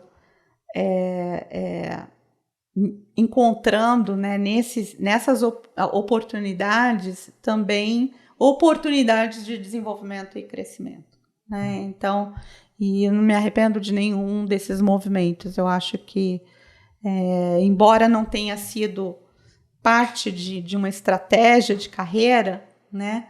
Mas conforme eles foram acontecendo, eu sempre via, né? Puxa vida, olha só que legal, né? Eu nunca fiz isso. Eu acho que vai ser interessante conhecer, né? Eu já conheço o time, conheço as pessoas, então, né? Que isso também é um fator muitas vezes de preocupação, mas a coisa que vai ser feita vai ser diferente. Então, né, o produto desse trabalho vai ser diferente. Então, vamos lá para aprender. Você teve um mix de experiências bastante grande ali e também se aproveitou bem cada oportunidade, né? Eu acho que o grande ensinamento que eu acho que a gente tem hoje aqui é isso, deixar portas abertas, né, Ana? Porque em várias empresas você voltou, né? Então... E é um outro tipo de conhecimento, porque a gente já falou muito do conhecimento aqui no programa, assim, do estudar. Seja o estudo longo, que é o estudo tradicional, que a gente sabe, que de universidade, etc., ou outras formações. Aqui tem um outro conhecimento, que é essa transitar em negócios diferentes para trazer ideias diferentes para aquilo que você está vivendo naquele momento. Eu acho que a gente ainda não pegou alguém que tinha feito tantos movimentos assim, né? Muito sim. Bacana. Claro que também teve estudos aí no meio, né? Porque eu tive momentos onde eu fiz a certificação no PMI para gestão de projetos, porque eu estava mais focada em projetos. Aí também tive a ITU e COBIT, né? Porque para entender também a operação, né? E suporte, e TI, por trás da TI e tal. Então, você acaba no meio do caminho trazendo esse conhecimento, né, mais técnico, vamos dizer assim, mas realmente impulsionado pelo... É que esse conhecimento técnico de educação, a gente tem falado todos os episódios, né, Ana, assim, é impossível quem escolher tecnologia entender que, não, eu termino na minha universidade. Não. Esqueçam. Na verdade, eu acho que quase todos os ramos hoje em dia, mas tecnologia, assim, é estudar, escolher, você vai estudar do começo até o final da sua vida. Porque se você quiser manter-se atualizado, com perspectivas de mercado, você tem que continuar estudando. Mas esse estudo não necessariamente todo mundo faz, que é o estudo de... Não, eu tive oportunidades, porque muita coisa acontece variando ali nas oportunidades, mas de ver outras coisas. Né? De não vivenciar só o mesmo. Né? Exatamente. E aí, eu acho que são duas falas aí importantes. Né? A gente tem que ter a consciência de que em tecnologia você não para de estudar, mas também você tem que ter a consciência de que você não vai saber tudo. Nunca. É impossível. Nunca. É impossível. Principalmente quando você vai, né, subindo as escadinhas aí da de gestão, liderança, né? de gestão, é impossível. Mas você tem que entender, pelo menos você precisa entender do cenário e você trazer pessoas que conheçam e pessoas boas. Que você confia, que você possa contar, né? Então, a gente fica com um olhar mais geral, né? Muito focado, sim, em pessoas e estratégia, sem perder, né, a visão do que está acontecendo em tecnologia, mas no macro, não, né? Não tanto indo assim. no detalhe, né? A gente vai se afastando da técnica, né? Então, isso. É isso que o pessoal tem que entender, né? Quando você começa em TI, você é extremamente técnico. Conforme você vai galgando gestões e subindo, saindo lá de supervisor, coordenador, gerente, diretor, né? Um CIO global. Então, cada vez que você vai se afastando, você não se afasta da tecnologia. Você tem que continuar estudando, tendo a visão. Mais ou menos seria o seguinte: vocês imaginam quantas IAs tem hoje disponíveis? É impossível cada um de nós sabermos todas elas, mas nós precisamos dos técnicos que conhecem elas para saber qual é a melhor que a gente vai usar no nosso dia a dia. E a gente precisa saber que existe. Sim. A gente precisa saber o que é uma IA, quais são as capacidades, o que tem que fazer, né, e tal, e que existem várias. Então, a gente precisa estar ligado, né, no que está acontecendo no mercado. E é isso que deixa a gente jovem. Com certeza. E então eu acho que tem principalmente voltando lá na questão das meninas, né, e da esperança, né, a minha carreira ela saiu, né, da periferia, de um momento onde eu não tinha nem ideia do que ia acontecer. Eu fui trilhando ela ao longo, né, da jornada. A tecnologia foi o que me despertou muito mais, né, lá atrás, lá no começo, como realmente algo que eu gostaria de dar continuidade, né? Mas eu acabei também indo para uma veia mais de gestão, porque eu também gosto de lidar com pessoas, eu também gosto. Gente, assim, eu sou ponto fora da curva, né? Primeiro que eu sou mulher, segundo que eu falo pra caramba, vocês já perceberam aqui.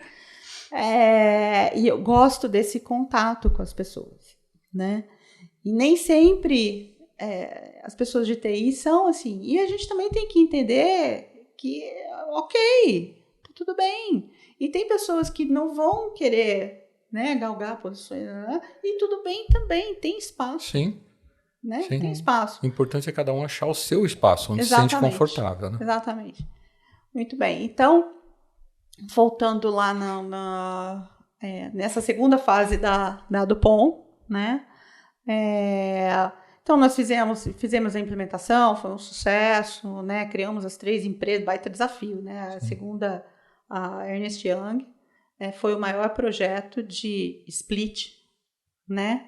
De uma vez só, né, ao mesmo tempo de uma empresa global, mundial e tal, desse tamanho, né, e com sucesso, porque você imagina você criar 3 empresas ao mesmo dia, no mesmo momento, do zero, mas que não é do zero, né? A empresa está lá. The day after, né? No dia seguinte lá. Exatamente, mas deu muito certo. E, enfim, daí no final dessa jornada, também não se tinha muita clareza do que ia acontecer com o time de projeto, né? E aí, nesse meio tempo, eu fui convidada para ir para a Companhia das Letras. Aí foi uma grande virada de chave, porque quando veio para mim, Ana, então, olha, estão procurando uma pessoa lá, é uma empresa pequena, editora, você não conhece? Eu falei, deixa eu conhecer, né? A Companhia das Letras é uma empresa que eu tenho admiração, né? E é um outro negócio, vamos aprender e vamos ouvir o que tem, né? Como é que é? Um segmento diferente. Pequeno, né? E aí eu fui conhecer a Companhia das Letras e entrei e deu certo. E a Companhia das Letras foi, assim, uma grande virada para mim em termos também de gestão.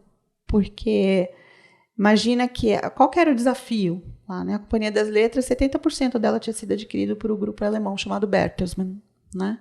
Nesse grupo alemão, eles têm vários segmentos de negócio, e um deles é a editoração, que era composta essencialmente pela Penguin Random House, né? A Penguin Random House foi a fusão da Penguin, que era uma editora europeia, com a Random House, que era a maior editora nos Estados Unidos. E eles não tinham presença aqui no Brasil, né? E o Brasil era um mercado grande, emergente e tal, então eles não tinham presença. E o que eles fizeram? Ao invés de eles entrarem com a marca Penguin Random House aqui, que era desconhecida, ninguém conhecia, a estratégia foi entrar através da Companhia das Letras, né? Através de aquisição. E a Companhia das Letras, ela é uma empresa que é nacional, né? Brasileira, familiar, foi fundada pela família Schwartz há 37 anos atrás, agora.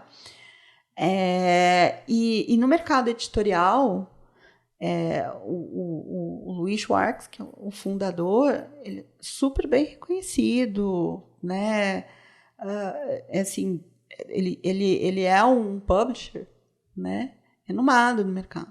Né? E toda a história da Companhia das Letras, todo o trabalho que foi feito aqui no Brasil é muito reconhecido e estava muito em linha, né, com os valores e tal da Penguin. E aí eles começaram a entrar através da Companhia das Letras e culminou com uma aquisição de 70%, onde daí começaram a fazer um processo de integração.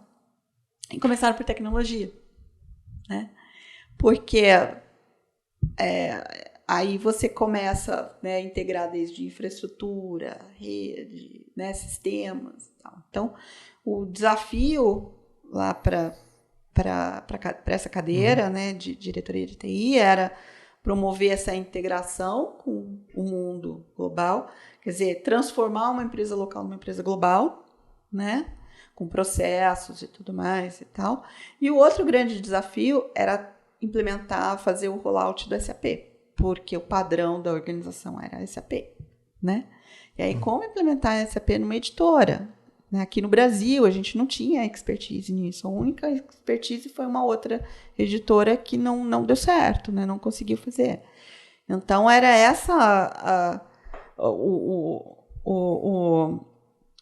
esse era o grande medo, né, da editora aqui, porque a experiência que eles tinham no mercado era de algo que não tinha tido sucesso, né? Então, o negócio tinha muito medo, né? E aí, quando eu entrei, quer dizer, além desses dois desafios, eu tinha um terceiro desafio, que era realmente de reposicionamento da área dentro né, reposicionamento de TI dentro da organização, de desenvolvimento do time, de reestruturação do time, de capacitação do time, né? De fazer um revamp de toda a estrutura e infraestrutura. Então, tinham outros steps que a gente precisava fazer antes de chegar nos 2 grandes objetivos, né? Então foi um aprendizado também gigante aqui tanto de conhecer o negócio, que era um negócio completamente diferente de qualquer outro que eu já tinha, né, vivenciado antes. Não existia um conhecimento de mercado, então consultorias de mercado ninguém conhecia como é que funcionava uma editora, né? Então como é que você traz uma consultoria para te ajudar a implementar SAP que ninguém tinha esse conhecimento, né? Era único. É um blueprint do zero. Exato. Não dá para reaproveitar, né? Exato, né? E ainda com o receio de toda a organização dessa mudança, com relação a essa mudança, né? Do que poderia acontecer com essa mudança.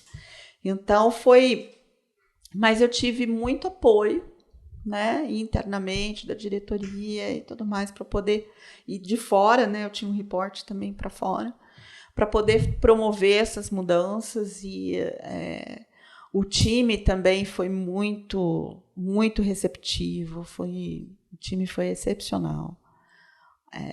Um beijo para todos, para o Paulo Vieira, que agora está lá. O Paulo conheceu ele. Então, um abraço, Paulo. O Paulo é que assumiu. O Paulo foi uma das aquisições que eu levei para me ajudar, né? Porque tinha muitos desafios. E eu precisava de gente que já tivesse essa bagagem, né? Que já conhecesse SAP, que já soubesse como interagir com o mundo global, né? Com empresas globais e tal. Então, eu preciso falar. Ana, você tem uma memória boa, não?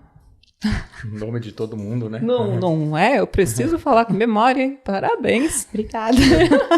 Eu não me lembro de quem eu conversei ontem. Parabéns. Obrigada. Tem horas que eu esqueço, viu? Eu vou dizer que hoje em dia eu estou esquecendo mais do que... Né? Que são também marcantes, né? Pessoas marcantes, então, na tua carreira. Inclusive, o Paulo fez uma homenagem para mim no último... na entrega do livro lá com o Renato Batista, né, Por Trás da TI, na última edição. O Paulo também estava, e aí na hora lá ele fez uma homenagem, foi muito, muito emocionante, foi muito bacana. Então, e aí eu fui para a Companhia das Letras, e ainda veio uma pandemia, né, com tudo isso veio uma pandemia. E nós implementamos SAP. Imagina desenvolver todo o projeto praticamente remotamente. Tudo. Então, foi assim, foi uma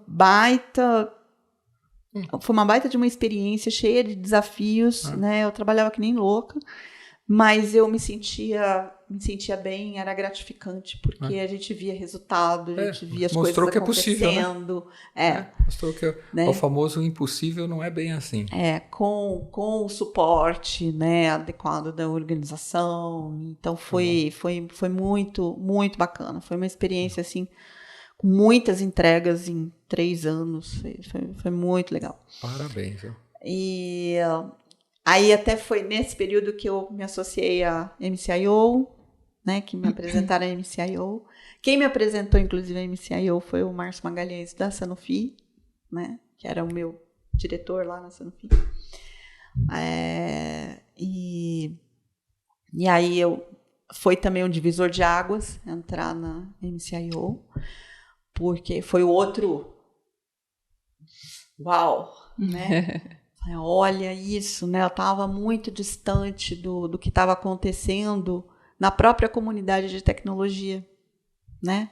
Seja das mulheres ou não, mas eu estava sempre envolvida, né? Porque eu entrava em uma, saía em outra, entrava num problema, saía, entrava em outro desafio e tal. Então, eu não tinha tempo, mas eu também não priorizava, né? Olhar para fora, conhecer outras pessoas. Né? O networking. Né? Fazer um networking. E aí, quando eu entrei na MCI, eu falei, gente, eu tinha que ter entrado nisso aqui há, sei lá, uns 5 anos atrás, ia me ajudar em tanta coisa, olha isso. Né? Tantos caminhos que eu poderia ter reduzido, né, o esforço se eu tivesse tido esses contatos, né? Se eu tivesse participado tanto da MCIO, depois veio, né, o C-Level e outros grupos também. Então, quer dizer, teria me poupado. Teria durado bastante na carreira como um todo. Né? E tantas noites sem dormir, pensando o que fazer, se eu tivesse já participado. Então, além também de ter experiência aí falando mais do mundo das mulheres, né? De perceber de todas as dificuldades que muitas mulheres enfrentam dentro da área, né? Que é algo que, para mim, assim, eu tinha já sentido algumas situações, né? Mas nunca foi algo assim que eu nunca dei bola, né? Aí, quando eu vi as histórias das mulheres e várias situações, né, que elas passavam, eu falei, nossa, realmente a gente precisa fazer alguma coisa, né? E participar desse grupo foi muito enriquecedor também nesse aspecto. Aproveitando essa fala sua, Ana, né? Aqui como a gente já está indo caminhando para o final, pensando nas mulheres hoje, com toda essa experiência que você teve, que você viveu, qual seria o recado que você passaria para as meninas que estão chegando na TI ou que já estão na TI? Persistência e resiliência. São duas coisas que parecem antagônicas, né? Mas não são.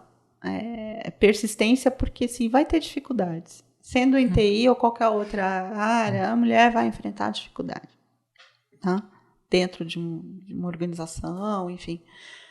Essa semana eu estava com uma médica que ela é cirurgiã plástica e ela enfrenta as mesmas dificuldades, porque no mundo a cirurgia plástica ela é a predominância masculina. E aí ela contando histórias de situações assim, né, que são muito que a gente ouve também dentro de tecnologia, né? Do tipo, você quer, eu sou cirurgiã. Não, mas você cuida só de cosmetologia, né? Que é, só os aparelhinhos, não sei o quê. Não, eu faço cirurgia mesmo. Nossa, né? Entendeu? Ou coisas assim. Você pratica aqui, tabela. Pratico essa que é de mercado. Não, tá bom, né? Mas você tem marido, né? Olha aí. Então, eu diria primeiro a persistência. Assim, não desista por causa dessas situações. Não desista porque uma hora você vai encontrar ou vai ter que confrontar com algumas situações. Não desista por uma frase jogada no ar. Exatamente. Nem desça do salto. Porque mesmo o homem não pode desistir. Ninguém pode desistir. Exato. Né? Você não pode perder a oportunidade. Claro. E nem desça do salto também por causa disso. Né? Não desça do salto, não vai chorar no banheiro.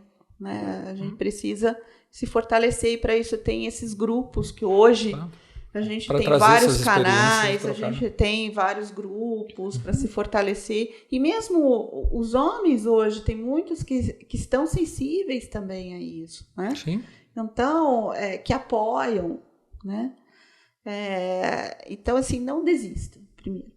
Busque rede de apoio, né? Busque rede de apoio. A segunda, que é a resiliência, isso eu acho que independente de ser mulher dentro de tecnologia, a gente tem que ter, né? Porque, não, invariavelmente você vai sair do plano, invariavelmente vai acontecer alguma coisa que não foi pensado, não foi planejado, por mais que você trabalhe em cima. Tem situações de negócio que fazem você tomar outros rumos, né? E aí você precisa, né, sempre sai fora da situação, né? Olha com um olhar de fora, olha com o olhar do negócio, né? Isso também eu acho que é uma terceira coisa que eu acho que é muito importante, né? TI não pode ficar na caixinha preta, no porão, né? Então, TI tem que estar com o negócio, tá? Tem que se interessar pelo negócio, tem que pôr o sapatinho do outro, né? Então, precisa ter esse olhar sempre para o negócio, para você poder desenvolver, crescer, entender, fazer o que precisa ser feito, né? Deixar de entregar abacaxi ao invés de melancia, entendeu? Então, para quem está começando, quem já está em tecnologia, eu diria que são essas 3 coisas. Além de estudar sempre, né? Estudar. Muito bom. Muito bom. Estudar sempre. Ana, muito bacana a sua história, tá? Me identifiquei ali em muitos pontos, né? Como a gente já tinha até conversado aqui antes, né? Que trajetória bacana. Eu acho que tem muitas pessoas que podem aprender e, sim, se inspirar ouvindo aí a sua história, tá? E tomara que a gente atinja muitas pessoas, porque é esse o objetivo, né? Eu acho que se eu tivesse tido mentores como você num começo lá de carreira lá atrás, eu tenho certeza que, puxa vida, eu tive, graças a Deus, tive pessoas que passaram pela minha vida que eu sou muito grata, mas... não era uma mentoria oficial, não, formal, mentoria né? oficial, Assim como eu tive alguns. Né? Exatamente, mas realmente você tem uma trajetória inspiradora. Parabéns. Obrigada. E eu só tenho a agradecer por você ter aceitado o convite de vir aqui bater um papo com a gente. Agora você sabe como é que sua equipe, seus pares veem você? Opa! É sempre uma surpresa que a gente sempre pega o Vocês pessoal. fazem essa pesquisa? Olha, isso é importante. Ana Laurita é uma líder inspiradora e estratégica, reconhecida por conectar negócios e TI com excelência. Destaca-se pela organização, resolução de problemas e foco em resultados, sempre garantindo entregas de alto impacto. Sua habilidade em liderar times globais e facilitar a comunicação entre áreas é amplamente admirada. Além disso, sua empatia e visão estratégica contribuem para a criação de ambientes colaborativos e inovadores. Ana, obrigado por compartilhar tudo isso com a gente. Nossa, gente, para mim ouvir isso é coroar tudo aquilo que eu tenho buscado. Né? Então, é dizer que acho que eu tô no caminho certo. Com certeza. Depois a gente conta o santo. Como a gente faz isso, né? Nossa. A gente usa tecnologia, viu? Ai, a gente usa tecnologia para isso.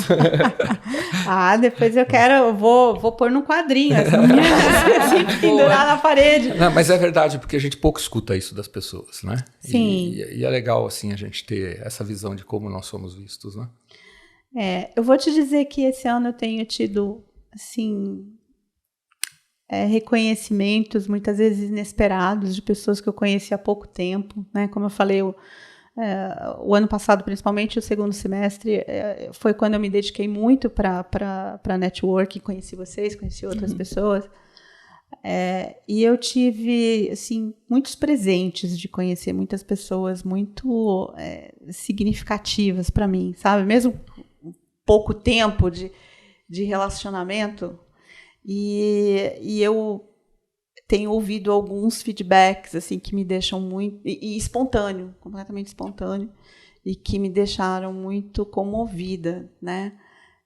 Então tem sido um grande presente. Então eu só tenho a agradecer. Para nós um presente você estar aqui com a gente. Com certeza. Gratidão pelo seu tempo. Obrigado. Obrigado. E agora, né? Nós temos que fazer um monte de agradecimentos, né? Eu vou começar diferente, sempre para te quebrar as pernas. Essa é a minha vontade, sempre contribuir com a bagunça. Afinal de contas, quem que é a criança? Vamos criança. Né? Então, agradecer o André, que é o responsável desde a criação do nosso logo. André, 1º de março precisamos desse site, hein? No ar. Pensou que ia ser só elogio, né? E faz tudo, né? Tudo que a gente tem de artes aqui é ele que faz. Agradecer o Francisco, que está aqui atrás das câmeras, né? Sempre nos ajudando aqui, dando umas ideias aqui quando acontecem algumas coisas. Hoje vocês não perceberam, espero que não, mas ficou piscando as luzes aqui. Porque está vindo temporal. Né? Ao Henrique, que faz a edição dos vídeos, e a Bianca, que acaba fazendo os posts pra gente. Porque parece que não dá trabalho, né? A gente fazia não tudo, porque essa parte mais técnica ali, não, mas a gente estava fazendo tudo e não estava dando conta, né? A gente já é sábado, domingo, feriado, noturno. Agora, né? A gente tem uma equipe por trás. Então, essa equipe, né? Obrigado por todos vocês. E vocês pelo trabalho também, porque de preparar tudo antes também não é fácil. Dá um trabalhinho interessante. Né? Agradecer a esposa também, né? Obrigada, né? Maria. Obrigado, né? Você tem que fazer. Tem mais 2 scripts para a semana que vem. 2 não, 3. 3. Então vai ter mais um e a gente vai falar da novidade também. Agradecer aos nossos apoiadores. Fala da Take. Agradecer ao grupo Take, né, quando a gente fala aí em projetos personalizados, aquisição de talentos, somos parceiros oficiais da Oracle, então é com a Take. Agradecer a Soft Expert, obrigado. Até hoje o pessoal teve numa grande construtora aqui de São Paulo, ajudando, mostrando aí o que a suíte, né, o SE Suite pode fazer, GED, ESG, BPM, Workflow, GRC, essas coisas todas. A Elo, né, que é uma empresa que presta serviços de consultoria e implementação de SAP e de Thomson Reuters. A Vipor, nosso parceiro na parte de dados, de analytics, né, também o Ricardo especialmente, que esteve aqui comigo gravando ontem, minha esposa me deixou na mão, ontem, né, foi para cliente. E a Cisnet, né, Zé Roberto, obrigado, né, que é uma empresa de soluções em infraestrutura e segurança. E tem uma novidade, né, a gente já falou num outro episódio, mas não sei qual é o episódio que vai sair primeiro, que depois você pensa que quem manda é a equipe, não somos nós. Né? Nós fechamos parcerias, né, quem é do C-Level Tickets já sabe, né, mas como a nossa ideia, né, desde o projeto do C-Level Tickets, como minha e da Maria, sempre é trabalhar com que as pessoas tenham a possibilidade de se desenvolverem. Então nós fechamos parcerias para vocês fazerem cursos na Anshan, na Câmara de Comércio Americana, com a Innova Business School, né, e com a Must University dos Estados Unidos. Então, aí, se vocês tiverem interesse nesses cursos, a gente tem aí desde descontos e bolsas, né, e aí vocês podem falar conosco. E você fala da Pulse Mais para fechar, né? A Pulse Mais, se você quer ser um mentor de jovens, e sejam, porque é muito importante, né, a Pulse Mais... eu quero. Seria ótimo, Ana. Eu Você quero. seria uma excelente mentora. Então, a Pulse Mais, né, ela mentora aí jovens, né, jovens que vêm aí numa situação aí mais vulnerabilidade vulnerável, social, né? E começou, né? Agora começou um programa, não sei se dá para entrar ainda, né? Me perguntaram ontem também isso, eu falei, vou te passar o contato do Eduardo. Eduardo, se o pessoal começar a te ligar, é contigo. Procure o Eduardo. Né? Procure o Eduardo Moura, né? Ele é o cara que lá cuida de toda a organização. A gente acabou de começar um curso, né, para nos prepararmos melhor para ser mentores, né? Então, obrigado. Obrigado para todo mundo e até o próximo. Obrigada, Tchau. Aninha. Até a próxima. Obrigada a vocês. Aproveitar para agradecer também minha família, que eu tô aqui por causa deles, né? Primeiro por causa de Deus, segundo por causa deles, né? Meu marido, Léo, meu filho Alê, e todos os meus amigos, os mentores que eu tive ao longo da minha carreira, né? Os meus colaboradores, principalmente os meus times todos, né? Então, um grande beijo, saudade de todos vocês. Obrigado, gente. Obrigada, gente. Até a próxima. Tchau.